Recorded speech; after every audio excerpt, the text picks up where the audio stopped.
Hey, boy, hey. Hey, girls, hey.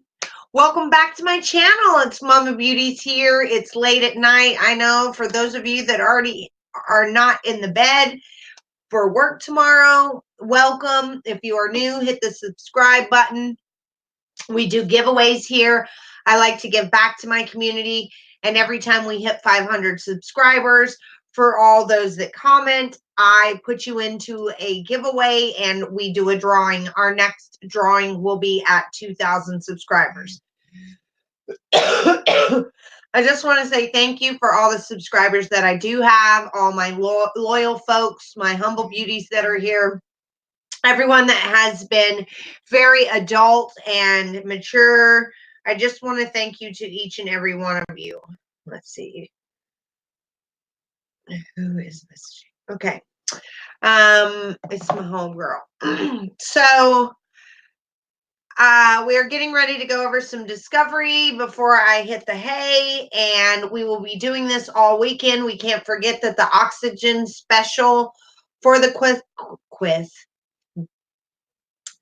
Chris Watts' story is on Saturday at 6 p.m. here in North Carolina. I do not know what time it is elsewhere, but I do know that at 6 p.m. it will air, and then I will go live after.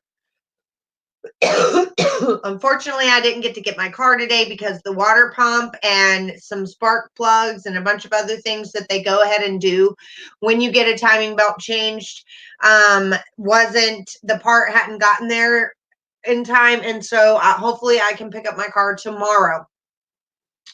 I will bring the receipt so people don't think that I'm just lying to get sympathy. It's sad that we live in a day and age that we have to do that. Anyway, I am very humble, you guys. I'm just grateful that I don't have to buy a new car at this time and that I don't have to have a car payment. And so I am not upset that this huge charge came right before Christmas, because that's what happens with a used car. But I do not have a car payment every month, and so you are able to put money back when you don't have a car payment every month.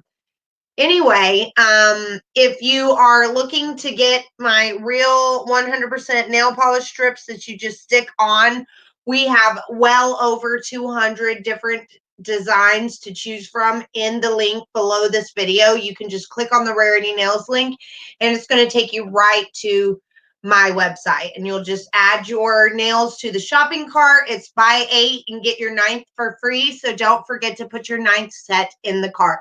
They're only $5 a pack. This is them right here.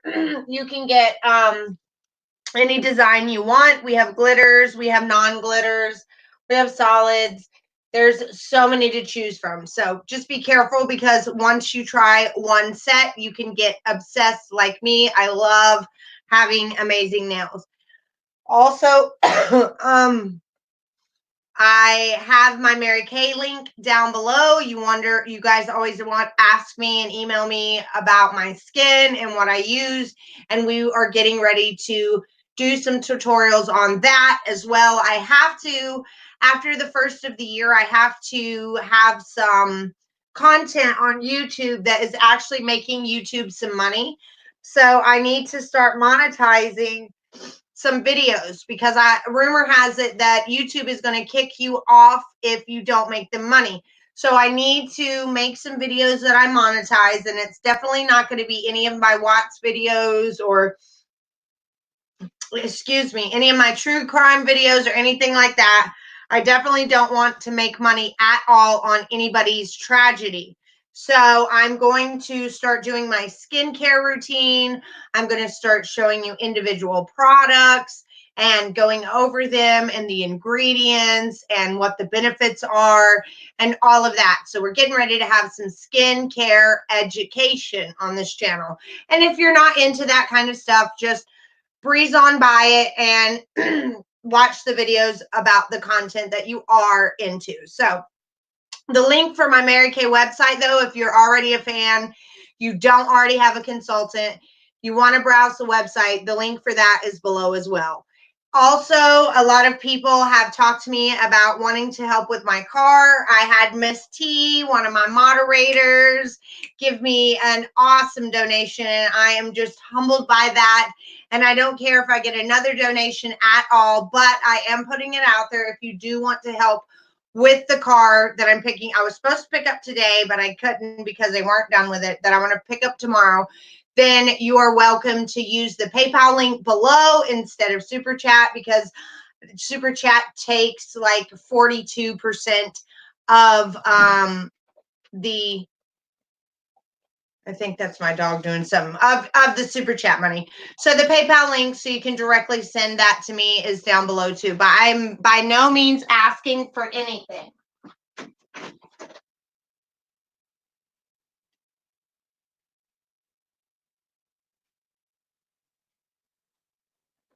What are you doing, Fred?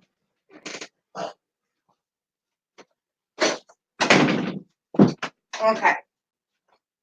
So anyway, let's get down to discovery. Hey girl, I didn't have time to check your text, A. Andrews.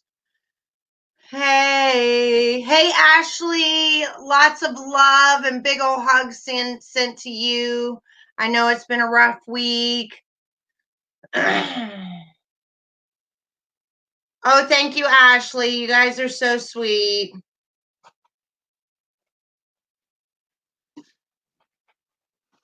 Yes, girl. Thank you. Oh, you are so funny. How much for the cough? Block user. Hi, Janine. We're not going to let you get kicked off. I have some ideas that I'll share with you for videos. Just trying to hang in there and waiting for them to let my 3-year-old come home. I'm so sorry, baby. I'm so sorry. Where you need to email me if you can, if you get time, Ashley, and let me know what's going on. Thank you, Ivy Lynn. That's so sweet.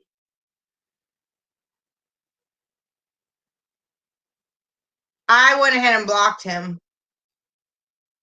Hey, girl.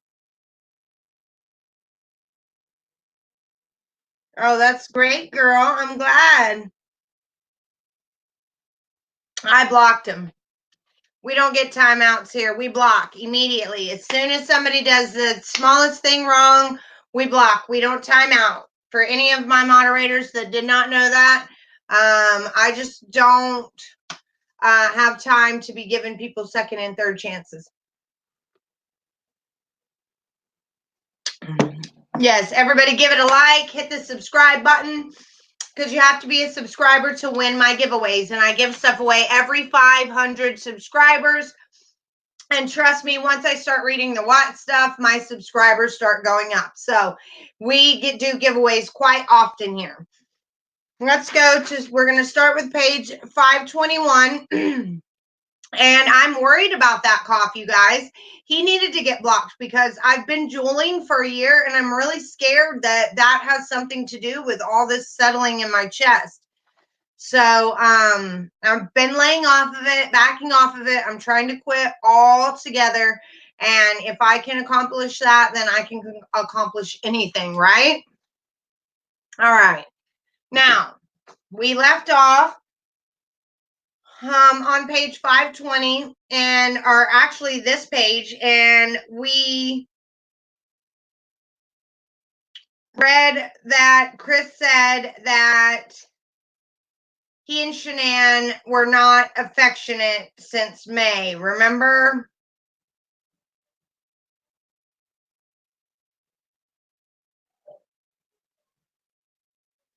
It says the last time he and Shanann had sex was in May when they conceived their third child, which I did not believe because she was telling her friends that Chris couldn't keep his hands off of her before she went to North Carolina. So I think the last time they had sex was in San Diego. I'm so sorry, Ashley. I'm so sorry that I can't imagine what you're going through. I can't imagine how tough it is, but God will provide. I promise you, it will all work itself out.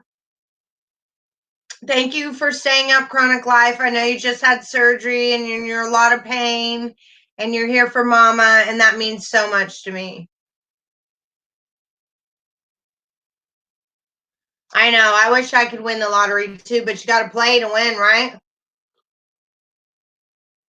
I don't even play. So, in this pre-interview that the Discovery is talking about before the polygraph, when him and Tammy Lee are just sitting there talking back and forth before he gets all strapped up, and what they felt that he was saying was important, they put in Discovery on page 521. And he and Shanann talked about having a third child. Shanann kept track of her ovulation cycle. Before May 2018, he and Shanann had sex once or twice a week. There were times they would go a month or two without having sex. He was usually the one who would initiate sex. Most times he was shot down by Shanann for sex. He enjoyed having sex with Shanann. Shanann was more emotional when she was pregnant.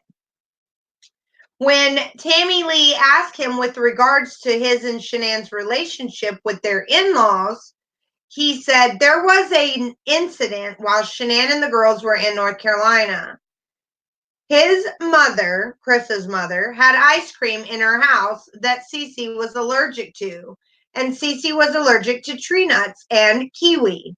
Cece was the type of kid who would lunge to get the ice cream, and her reaction to tree nuts was getting worse each time she saw the allergist.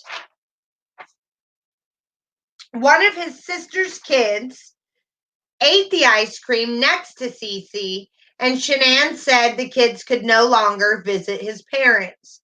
When he arrived in North Carolina, his parents told him that they hadn't seen the kids for 2 weeks. He was hurt because he wanted his parents to see their grandbabies. He went to visit his parents and sister without Shanann and the girls.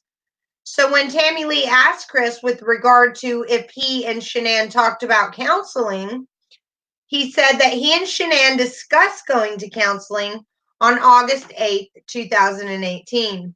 He told Shanann that he didn't think they needed to go to counseling. He felt like anything they needed to say to each other, they could just say. Shanann told him she had married friends who were still going to counseling.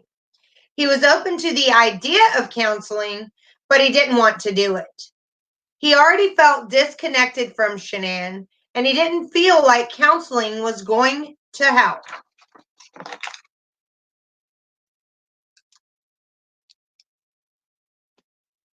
Yes, power in prayer. Amen. I know. I wish I could be there too, love bug. I really do.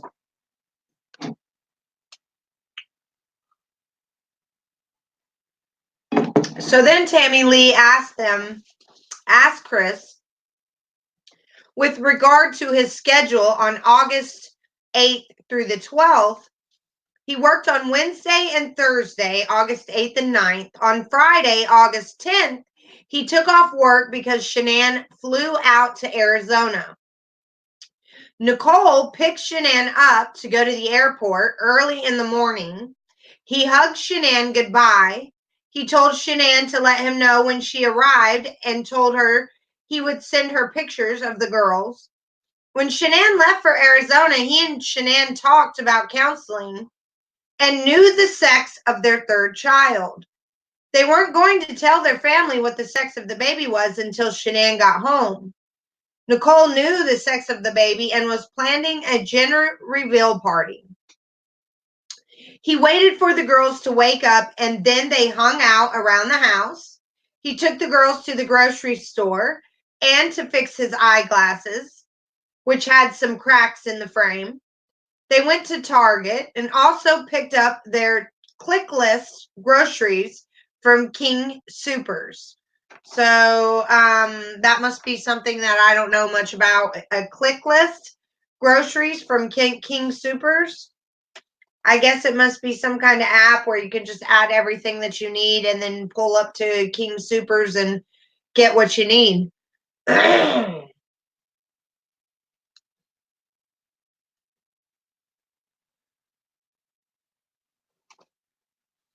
They went to Target and also picked up.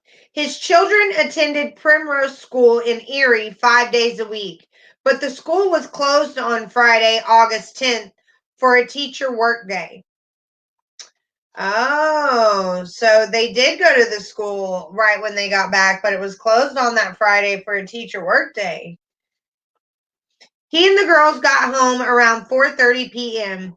Friday evening, he made the girls dinner and got them ready for bed. He does not call or FaceTime Shanann with the girls while she is gone because the girls would get very upset. Bella asked repeatedly about Shanann while she was in Arizona. Bella and Cece would have a cry fest if they talked to Shanann while she was gone. Bella and Cece went to bed between 7:30 and 8 p.m. After the girls went to bed, he went downstairs and worked out. He watched Sports Center. He did not have anyone come over on Friday. And I think maybe he did. I mean, NK had Danielle over. Who's to say that they both didn't come over and meet him down in the basement? The girls would have been asleep from 7:30 on, and so Danielle and NK could have came over Friday night for all we know. This question has been on my mind a long time. On all these trips they took, who watched the kids? Different people. When they went to San Diego, Frank watched the kids. But mainly it was Frank and Sandy that watched them. Okay, A. Andrews, thank you. Exactly. Okay, so on Saturday, August 11th, Bella got into bed with him that morning and they waited for Cece to wake up. He was going to go to Costco that day, but Shanann told him she would do it when she returned. He hung out at the house with Bella and Cece and played outside before it got too hot. He and the girls played inside in their playroom. At 5 p.m., Jeremy Lindstrom's daughter, McKenna, came over to babysit while he went to the Colorado Rockies game. But we all know that he's lying here, that he actually went to the Lazy Dog with NK.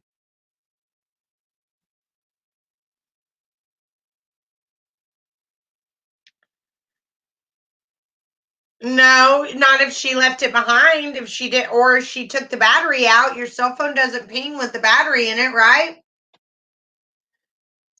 If you take the battery out of your phone or the SIM card out of your phone, can you not travel with it without it showing up? Especially if she knew that he was going to murder them that Sunday, she would be covering her tracks all weekend. But they admitted to going out on Saturday night because I think that they got busted at the Lazy Dog. And that's why they went to another Lazy Dog. But they admitted to they were afraid somebody seen them out in public together, so they admitted to going to the Lazy Dog together. But I think that they met out and stuff and their phones wouldn't have pinged if you take the battery out or if you take the SIM card out, but I could be wrong. That's why I have you guys to help me. Okay, so let me know what y'all think about that and we'll just keep going. At 5 p.m., Jeremy Lindstrom's daughter, McKenna, came over to babysit while he went to the Colorado Rockies game. The game started at 6:10. He went to the Rockies game with people from work, Cody and Sam. Cody, and Sam ate at the Lazy Dog before the game. He did not talk to Cody or Sam about his relationship with Shanann. His supervisor, Luke Epple, was the only one at work that knew he and his wife may get separated. He told Epple to say something if he saw his mind wasn't on task. The Rockies game was part of a raffle they did at work. Their seats were on the third baseline, approximately 10 rows up. You see how detailed he gets with his lie? Let's see. Agreed. She could have left the cell phone behind and used a burner, but what if she was texting, calling him at the same time? She might have been there. Yeah. I mean, it's possible. It's possible she wasn't there, and it's possible she wasn't there. I try to look at both sides of everything until we, get solid evidence that it happened. Sorry, love. I hope nobody else was buffering. So he goes into detail saying that the Rockies game was part of a raffle. Their seats were behind the third baseline. They were 10 rows up. So he's really good at lying. He's showing us here that he's really good at lying, that he can give details of a lie. The Rockies won after a walk-off 3-run home run in the bottom of the 9th inning. And he would have had to Google that to find that out. He talked to Shanann on the way from the game to ask her how much he should pay McKenna. He stopped at the ATM inside the Conoco gas station next to his house, so he had money to pay McKenna. He got home at approximately 11 p.m. Now, remember, he was supposed to get home at 10 p.m. Other people are saying that he got there at 10:30 and the babysitter was having to sit outside and wait for 30 minutes. Well, according to Discovery, he got home at 11 p.m. And so McKenna's mom was sitting outside with her son sleeping in her car in the street, on the street in her car. Her little boy fell asleep while she was waiting, and he was like 4 or something. Oh, the next day was his birthday party. Okay, so the babysitter's mom is the birthday party that Chris and the girls went to the next day. All right. And the little boy whose birthday it was sitting in the van waiting on his sister to get done babysitting at 10 p.m. This woman had to go home and put on a birthday party the next day. And Chris made her sit outside waiting on him while he went back to NK's after the lazy dog and had sex with her and then got home. It said in Discovery that he did have sex with NK at her house after the lazy dog. So that's the reason why he was so late, not because he stopped at no Conoco station.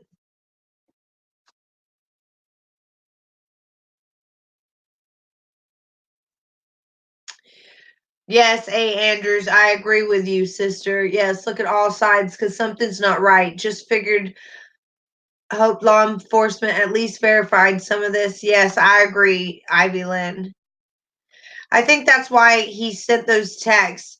He planned to make it look like he was there the whole time and was covering her tail too. Yeah, very, very possible. All right, so the girls were already sleeping in their beds. The girls have their own bedrooms and share a Jack and Jill bathroom. On Sunday, August 12th, Bella woke up and went into Cece's room and woke her up.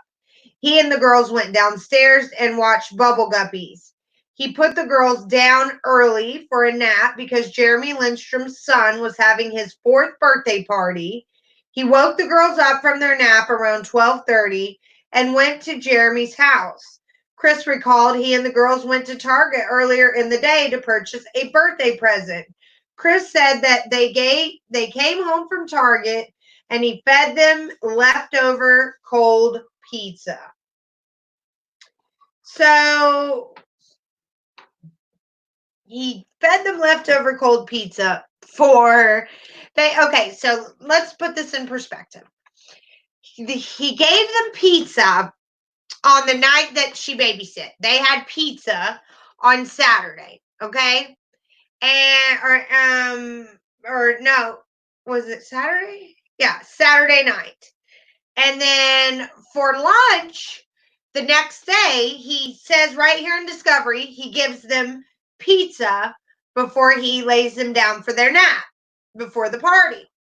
And then Frank says that he sees them eating cold pizza that night. So Chris does not get Father of the Year for giving his children pizza on Saturday night, Sunday afternoon, and Sunday night. I mean, they make him out to be some kind of heroic father, this amazing guy that does this, that, and another. And when right before he's planning on doing this to his whole family, he gives them cold pizza for 3 meals in a row. And it makes you wonder how many times he had done this in these poor children's lives. Cold pizza. And it's good. I like cold pizza, but I'm not going to feed it to my kid on Saturday night when it's warm, and then on Sunday for lunch, and then again with candy on Sunday night.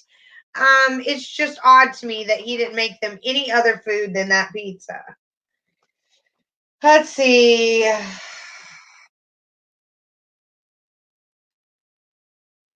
He woke the girls up from their nap around 12:30 and went to Jeremy's house. They stayed at Jeremy's house from 1:15 until 4:30 or 5 p.m. He didn't know the party was going to have water balloons and a pool. He hadn't packed swimsuits or water shoes for the girls. Cece and Bella had a lot of fun playing in the water. He sent Shanann pictures and videos of the girls from the party. When they got home, he gave Bella and Cece a shower because they had sand on them.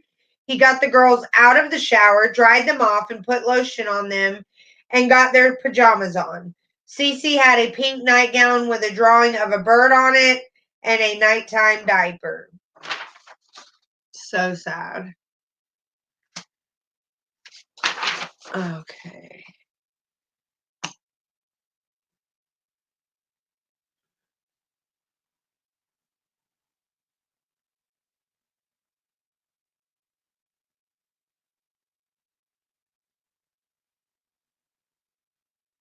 No, Ivy Lynn, it says right here that he gave him, it said right here he gave them cold pizza for lunch too before he went to the party. So not just at night. They got cold pizza for lunch too.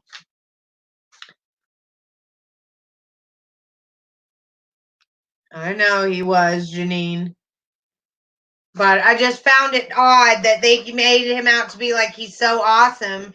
And he ordered him pizza on Saturday night. And then he fed that to him the next day for lunch. And then he fed it to him again for dinner that evening. So you couldn't even make a grilled cheese or anything. I mean, come on.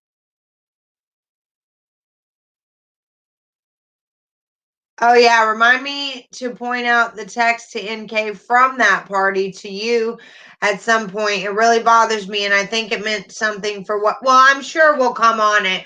Hey, Andrews, this is how much discovery we have to go over, and this is only a third of it. This is 800 pages. So I'm sure it's in here somewhere. I guarantee it's in here. So we will go over it, and I bet you I'll think the same thing you do. Okay, so Bella had on a multicolored nightgown that said believe, or it had a unicorn on it. The girls get hot at night, but they don't take off their pajamas. Chris explained sometimes the girls will remove pajama pants if they get hot at night. They went downstairs and the girls wanted more cold pizza for dinner. See, here it is. So maybe it's just because the girls were begging for it. He FaceTimed Shanann's parents with the girls. This is where Frank says that he saw the girls eating cold pizza and candy. Bella and Cece sat on their little couches and he got them snacks. He gave Cece vanilla wafers and Bella had some chips. The girls ended up swapping their snacks. He brushed the girls' teeth and had them use the potty and put them to bed. The girls will lay in bed, but they don't normally get out of bed. And after their rain machines are on and the lights are on. Bella came out twice that time just because she knew like Shanann was coming home. Bella came out of her room and asked if Shanann was home yet. He told Bella Shanann would be there when she woke up. Cece never came out of her room until after he put her to bed. Or Cece never came out of her room after he put her to bed. Because I think when he put Cece to bed, he killed her. I do not think that Cece was one of those shadows. I think that if the shadow even was real, it was Bella only. That's just my own personal opinion, though. I could be wrong again. Sunday evening, Shanann texted him and told him about the power being out in Arizona from the dust storm. Shanann told him her friend Addie and Cindy paid for her dinner. Shanann's flight ended up getting delayed. He could tell Shanann was ready to get home and see her girls. She was just ready to be home with us and just kind of like just be around us. Shanann was supposed to be home at 11 p.m. before her flight got delayed. Shanann did not end up getting home until 2 a.m. He felt Shanann get into the bed. The doorbell motion sensor picked Shanann up as she walked up to the front door, which he explained he saw on his phone later that Monday. The doorbell alert is tied to his entire home security system. They have alerts on their front door, rear sliding door, garage door, basement door, and motion sensors in their living room and basement garden level. It will alert if the door is left open for a certain period of time. They only use the living room and basement motion sensors when they leave and set it to go away. So they only use the living room and basement motion sensors when they leave and they set it to away. He couldn't check the surveillance system for any clues surrounding Shanann and the girl's disappearance because there had been so many alerts and the history didn't go back that far. He is not sure how many events his surveillance system can store. Yeah, he probably did that on purpose. He probably went around opening and closing everything to make sure that it didn't hold what we needed. Let's see.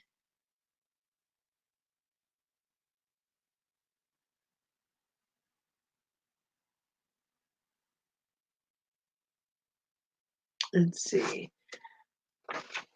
Interesting. I think that when Bella kept coming out, he was getting pissed off that she was interrupting his call or whatever with NK.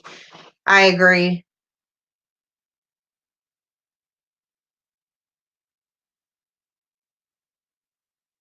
Tangled web for sure. Okay. The only thing that Chris saw that was strange was that when he left for work, the surveillance system said the garage door was left open at 5:27 a.m. A minute before receiving the notification that the garage door was left open, there was another notification stating that the basement door on the main floor leading down to the basement was left open at 5:26. So Chris's phone got an alert at 5:26 that the basement door was open, and then an alert at 5:27 that the garage door was left open. Wow. Is that somebody exiting the home after he left? Wow, I didn't know that. That's why everybody thinks that she was there. He did not recall seeing the basement door open when he looked around the house for Shanann and the girls. He usually works out in the basement, but he didn't work out the morning of Monday, August 13th. The surveillance system is called Vivint, and it is an app on their cell phones. The surveillance system uses Shanann's email. The surveillance system was installed a few years ago. With regards to what happened when Shanann got into the bed Monday morning, Chris said that he felt Shanann get into the bed. He sleeps facing the wall on the right side, and Shanann sleeps on the left side of the bed. He did not believe Shanann unpacked her suitcase because it's still at home. He did not believe Shanann was using her cell phone after she got into bed. With regards to Shanann's normal nightly routine, Shanann would brush her teeth, use makeup remover, take Balance, and lay in bed and text or call people. Balance is a Thrive product that helps you to be regular, I think. I think I used to take Balance.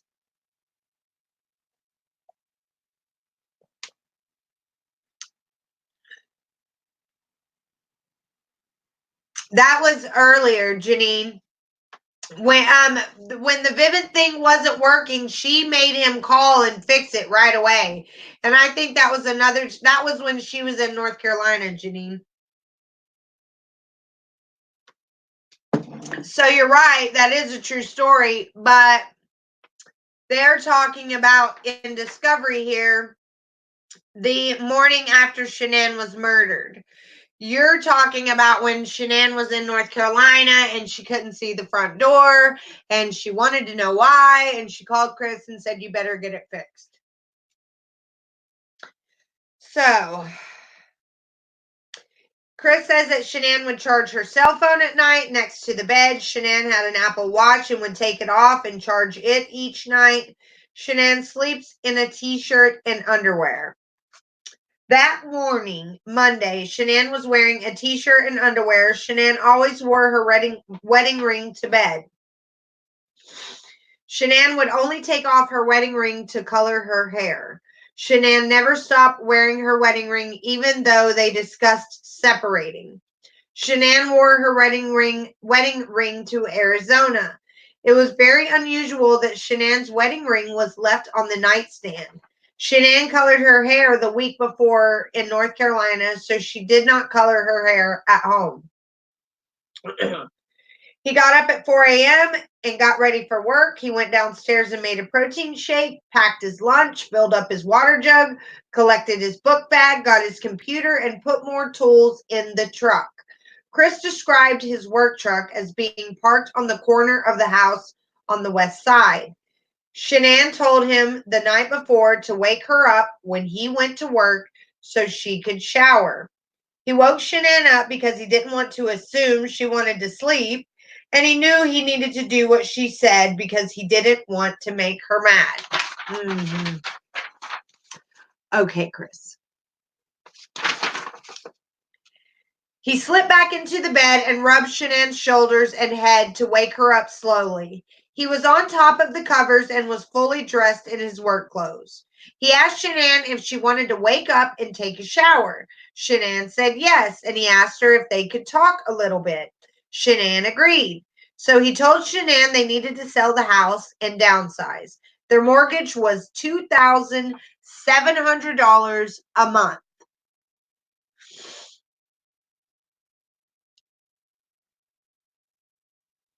They lived in their home since May of 2013. Shanann had already contacted the realtor the week before. He suggested that they get a less expensive house in Brighton or North Glen. He told Shanann he didn't feel a connection with her any longer.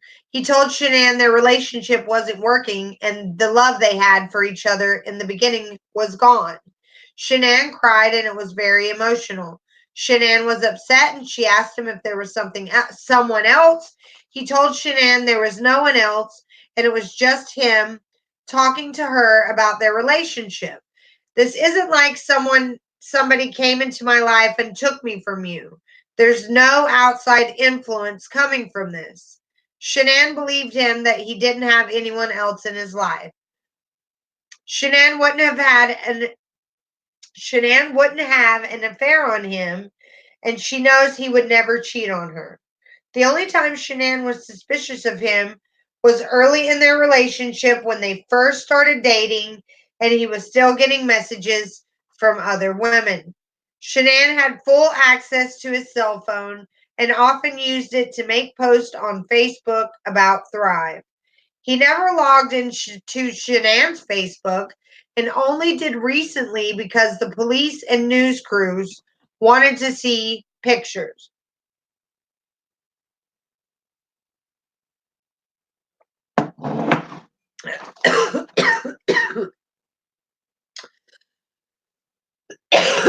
that went down the wrong pipe.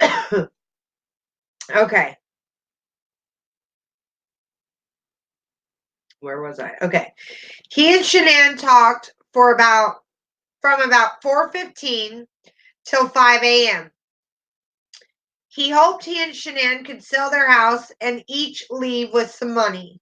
He hoped Shanann could stay in Colorado because Shanann told him in the past that if they separated, she couldn't afford to live in Colorado on her own. He hoped they could split the money from their home and still live close to each other. During their talk, he and Shanann never got physical with each other. He and Shanann have never raised a hand to one another or struck each other for any reason. He and Shanann rarely even yelled at each other. When he and Shanann talked, it's pretty civil. After he talked to Shanann, he backed his work truck F-250 up to the garage door so he could load his large clear containers, O-rings, earbuds, and a combination of some wrenches from his personal toolbox. Chris explained he normally takes his tools out of his work truck every Friday and backs up to his garage door and loads his tools when he returns to work after the weekend. Oh, bull malarkey. Oh, thank you, Save Robbie. Much love to you too. Yes, much love to you. Okay, so his work truck was backed up about 1/8 of the way into the garage because Shanann's car was parked inside. His work truck won't fit in the garage because it's too long. It took him approximately 10 minutes to load his work truck. He loaded his truck from 5:15 a.m. until approximately 5:25 a.m. He got into the truck, hit the button for the garage door to close, and drove to work. With regards to his route to work Monday morning, he took Saratoga Trail, right on Windham Hill Parkway, right at the roundabout to County Road 7, left on County Road 52. He took County Road 52 east to I-76, and he took I-76 to Rogan, and then drove out to Survey Ranch, possibly on County Road 386. He knows where everything is located in this area. When he arrived at work, he went to Survey 319, Survey 1129, Survey 1029, and Survey 629. Chris later estimated Anadarko's oil well sites cover approximately 10 to 20 square miles. Chris explained that there is also a large number of cattle and sheep and irrigation spots on the property. When he arrived at work at approximately 6:45, he first went to Survey 319, the oil well site. No one was there when he arrived, but Troy McCoy and Melissa Parrish and Chad McNeil showed up. So, thank you guys. You guys are precious. Okay, we're going to end this live once it hits an hour mark. And I will come back tomorrow for you guys. I will come back and we will read some Mo. But I wanted to get on here for an hour because why not, right? Why not? So Cody Roberts was working, but he was working at Survey 1029. McCoy, Parrish, and McNeil arrived at Survey 319 around 7:15, 7:30 a.m. So Chris was there alone for a while, you guys. He was trying to pressure test the line to see if he could find a leak. McCoy, Parrish, and McNeil weren't at Survey 319 when he arrived because most days the workers either go to the office or the field first. He knew Roberts had a leak at Survey 319 over the weekend, so he, Chris, wanted to check it out and make sure that it didn't have a health safety or an environmental issue on their hands. I asked Chris if it was a normal for him to leave his house around 5:30 and arrive at the oil well site at 6:45, and he said, I'll usually leave between 5:30 and 6, somewhere around there. I just knew that it takes us a little while to get out there. I wanted to be out. Like, we usually like to start work at like 6:30. So he stumbles here and they write it down in Discovery how he said it. They write it down exactly how he said it. He says, I usually leave between 5:30 and 6 o'clock, somewhere around there. I just knew it'd take us a little while to get out there. And he said us, and he underlined it. Why is he saying us? He said, I just knew it would take us a little while to get out there. I wanted to be out like we usually like to start work at 6:30. So who is the us he's talking about? It had to have been Bella, or was he saying us and calling the dead bodies an us? Or was NK with him? He knew it would take us a while to get out there. Why? He should have said me there.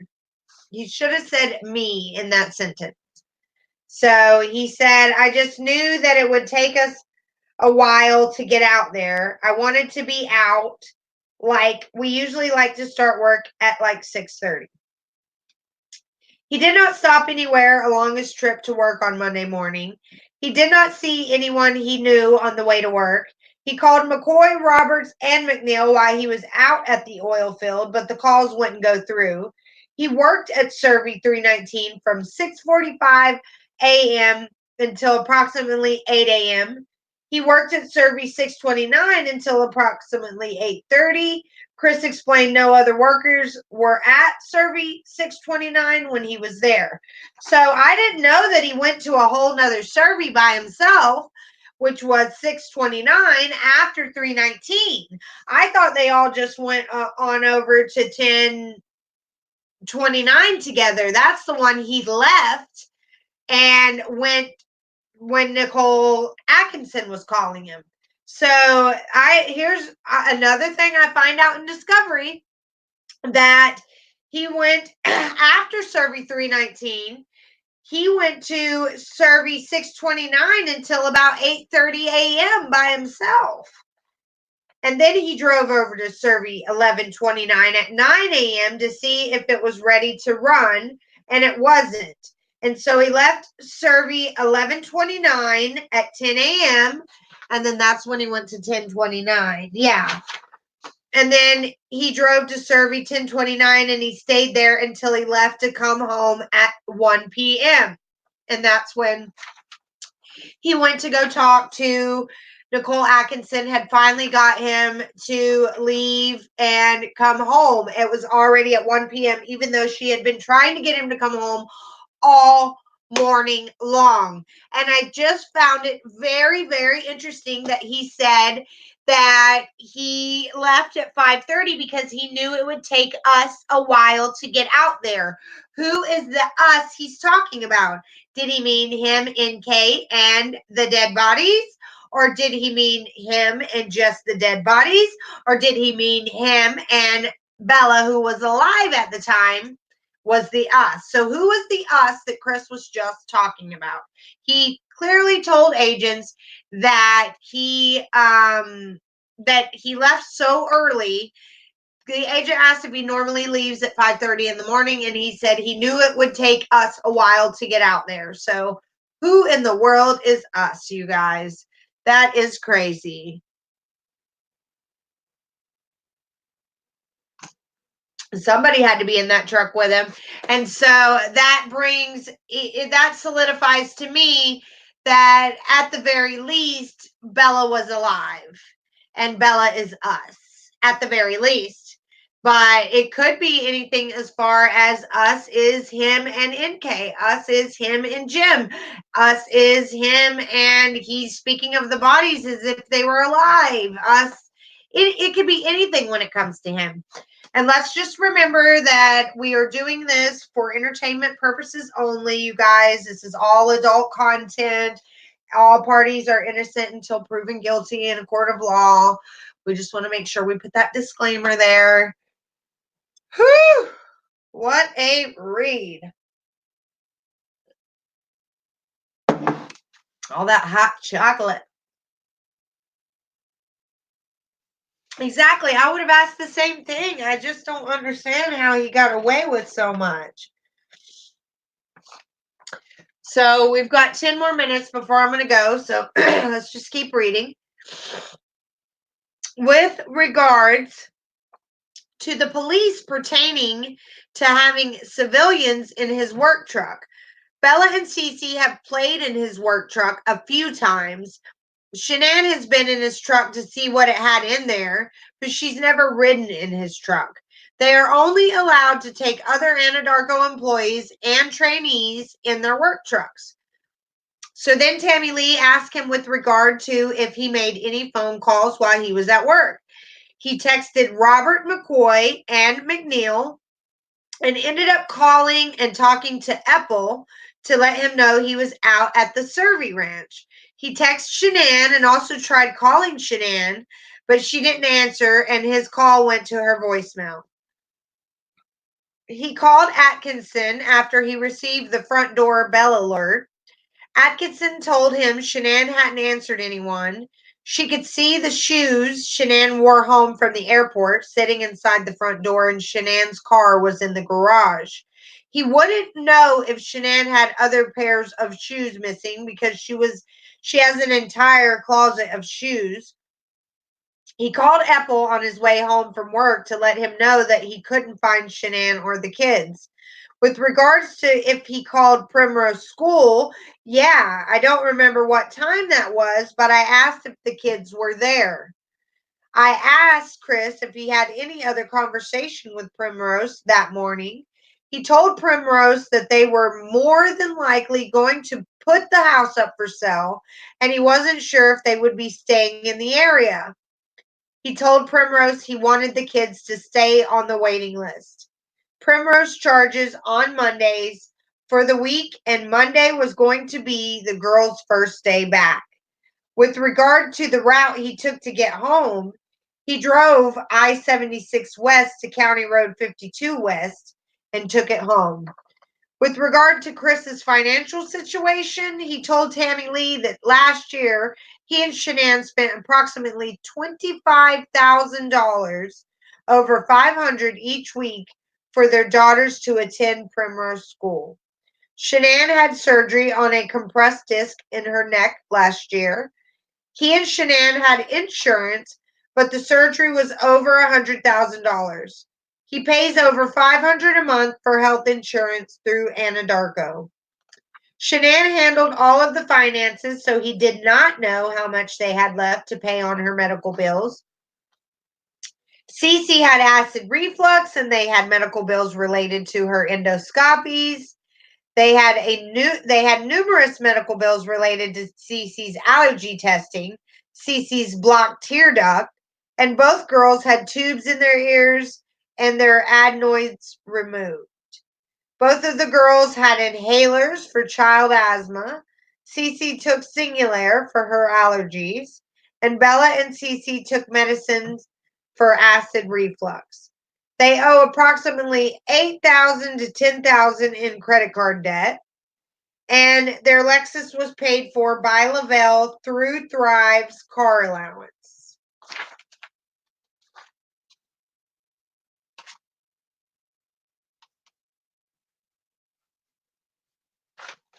Um,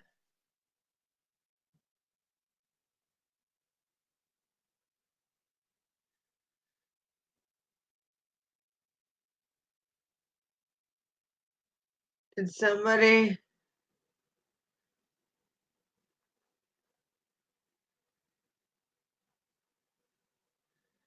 Let's see, right? This is not us accusing anyone of anything. It's just a discussion trying to figure it all out. Yes, exactly.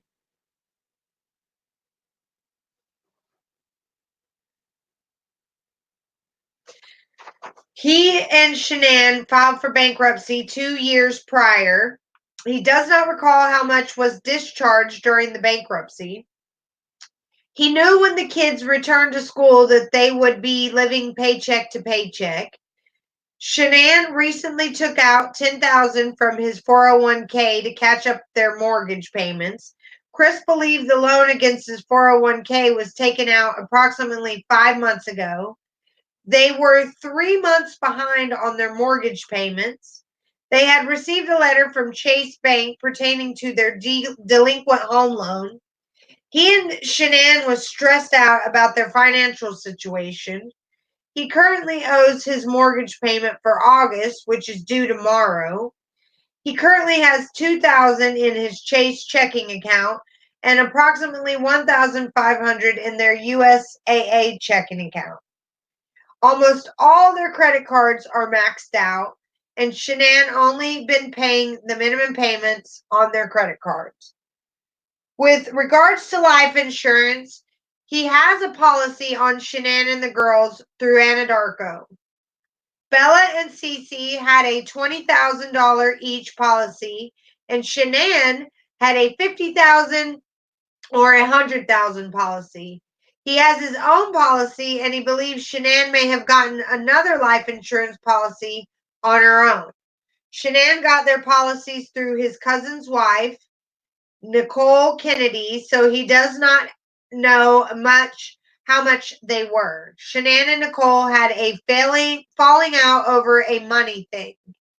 He believed Nicole and Shanann's old boss believed Shanann had embezzled money from the business. Shanann's old boss owned a bunch of wheel shops. He believed the accusation against Shanann occurred around 2010, which was right before he met Shanann. Shanann and her old boss are still good friends, and her old boss has been contacting people around the world about her disappearance. He has not talked to Kennedy for years. With regards to what he believed happened to Shanann, Bella, and Cece, the first day I thought she was with somebody. He thought Shanann was decompressing at a friend's house. He now believes Shanann is not safe, is possibly in trouble, or somebody has hurt her and the kids. Yeah, you believe that because you did it. Yes, exactly. So, next, Tammy asked Chris if he could pass a question on the polygraph related to if he physically caused Shanann's disappearance. Chris replied yes. I asked Chris to tell me what the question meant to him and what he believed I was asking. Chris stated that I felt like you're asking me, did I have anything to do with it myself, or did I help somebody do it? And I had no part in any of that. I then asked Chris to tell me all the ways someone could physically make someone disappear. Chris replied, I mean, like, if you're talking about like what I've seen like on the movies, or like how like people, if you read about other people, you see how he's stumbling on his words here. I mean, you hire somebody like a hitman. I'm just being honest. I asked Chris to think about all of the possible scenarios in his head, and he said he could hire someone, or a person would use someone they knew to do it. At that point, Chris giggled and told me it was a hard question to answer because he had nothing to do with the disappearance. Chris said he didn't like to think about it. I wonder why he giggled. Is that what he did? Did he hire somebody, you guys? Did he giggle because they guessed it?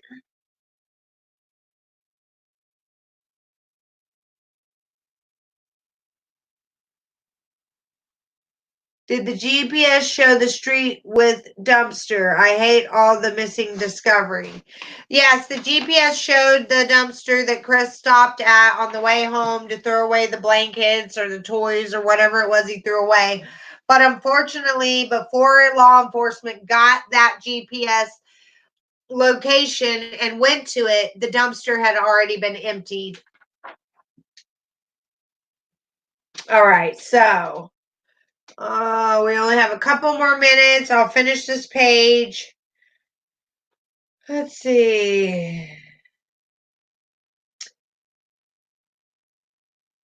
I explained to Chris that a person could physically cause another person's disappearance by murdering them. Chris agreed with my statement. I asked Chris to list all the physical ways a person could cause someone's disappearance through murder.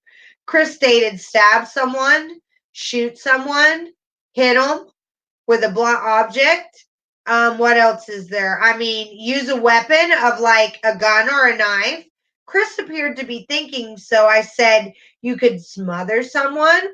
Chris repeated what I said, and I immediately said, you could strangle someone. Chris said, you could hang some.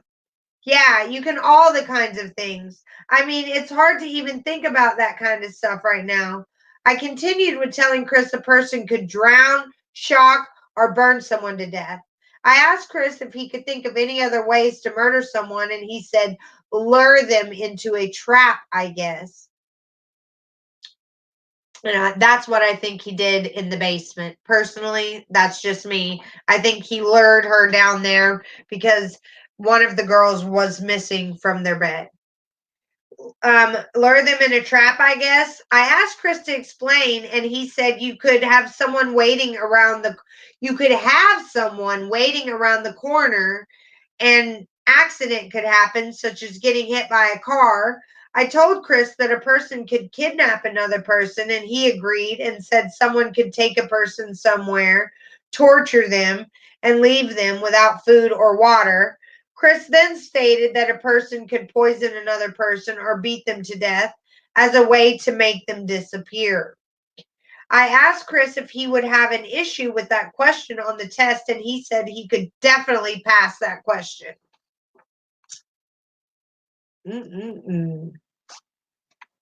I explained to Chris that I wanted him to make sure that I only wanted to know if he physically caused Shanann's disappearance. I told Chris that sometimes people can feel guilty for causing someone to leave, such as telling a spouse you wanted to be separated. Chris said that's why I feel like a JA right now. I reiterated to Chris that the test was only to ask if he physically caused her disappearance by murder, kidnapping, etc., not just caused her to leave because she was upset over their conversation Monday morning in bed. I explained to Chris that I was only going to ask him about Shanann on the test. I told Chris that it wasn't hard to assume that Shanann and the girls were most likely together somewhere. Chris asked, that's going to loop the kids with it, though, right? I explained to Chris the polygraph test I was going to administer was only going to ask him questions about Shanann. Next, I told Chris I was going to ask him on the polygraph test if he was lying about the last time he saw Shanann. Chris replied no. I asked Chris to decide the last time he saw Shanann, and he said the last time he saw her, she was in bed after he talked to her. Chris said Shanann was lying in bed and had just told him she was going to take the girls to a friend's house and she would be back later. Chris said Shanann was lying on her right side and she had mascara running down her face.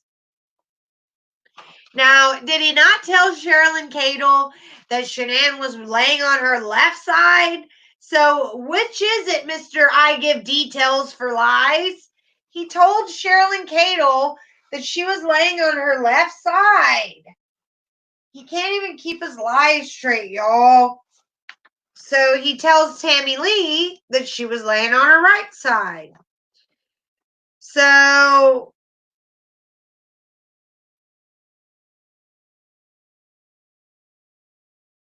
Chris explained Shanann didn't take her makeup off before she went to bed that morning.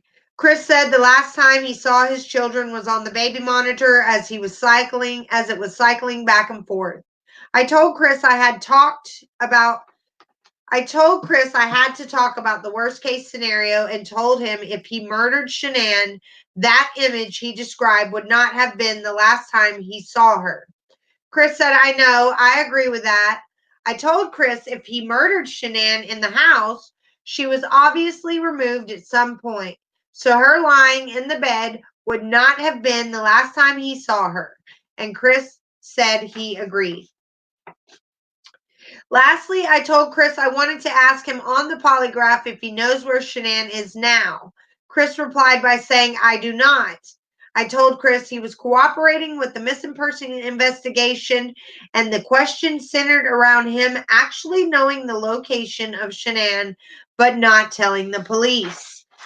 I told Chris that Shanann could have called him and told him her whereabouts, or if he actually murdered her, he would know the location where he or someone else dumped Shanann's body. I told Chris that if the last time he saw Shanann was in bed crying, he would be able to pass the question because we all knew Shanann was no longer in bed. I asked Chris, and his answers would be to all three of the poised questions, and he responded, I had nothing to do with what's going on right now. I did not physically harm her. I did last time I saw her was in bed on her side with some mascara on her face after we had a conversation. I do not know where she is right now. I asked Chris who he believed would have hurt Shanann and the girls, and he said he exhausted every option. Chris said he thought it was possible a stranger who had Shanann and the kids, and that they're not safe right now, and they've been physically hurt. I asked Chris to tell me what he thought should happen to the person if indeed his wife and children were murdered. Chris said the worst possible thing. I asked Chris to explain, and he said it's either going to be like life in prison or the death penalty, isn't it? That's the only two things you really can do.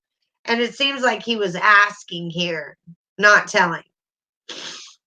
I asked Chris if he had any more information he hadn't shared with the detectives, and he said no. Chris said he exhausted every option of reaching out to friends and family members who may have seen or heard from Shanann. During the entirety of the pre-test interview, Chris denied any involvement in his wife and daughter's disappearance, as well as any infidelity.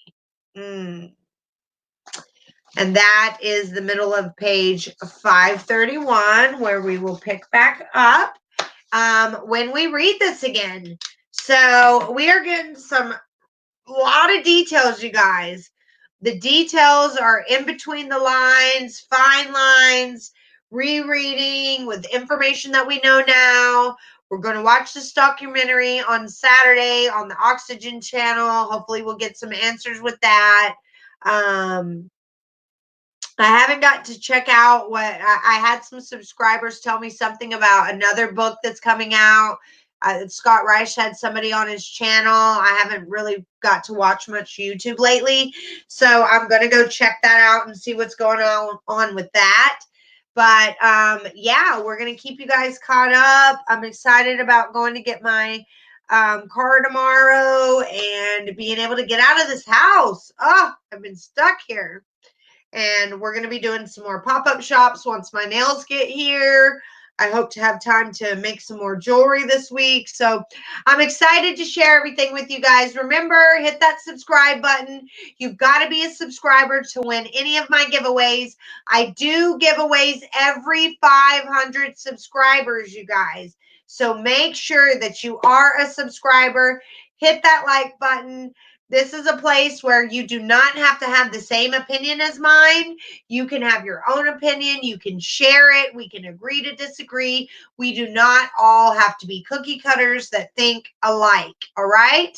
And this is a safe community for survivors. If you would like to email me, I'm going to put my email in the chat box.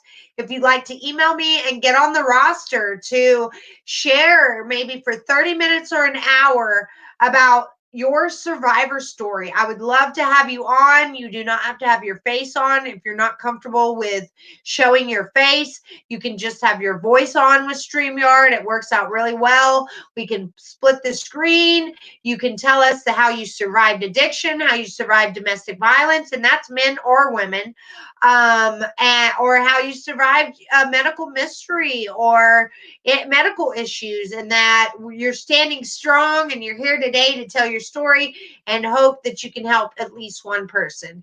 And so that's what this channel is all about, man. We're down to earth. We're relatable. We're all here to uplift each other, to help one another.